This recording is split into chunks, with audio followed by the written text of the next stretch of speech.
Hello everyone, I am Liana. 30 Days Productivity সিরিজের আজ day 23 আর আজকের আমাদের টপিক হচ্ছে অলসতা।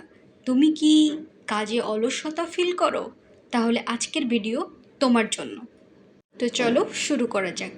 অলসতা কি তোমার বড় বাধা? তাহলে শোনো। নাম্বার 1, ছোট থেকে শুরু করো। 2 মিনিট রুল ব্যবহার করো। কাজ ছোট হলে সঙ্গে সঙ্গে করো। নাম্বার 2, নিজেকে ডেডলাইন দাও, কাজে দেরি করবা না।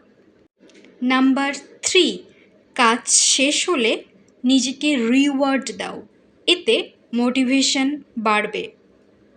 অলসতাকে হারানোর একমাত্র উপায় হলো কাজ শুরু করা। তুমি কি আজই শুরু করবে?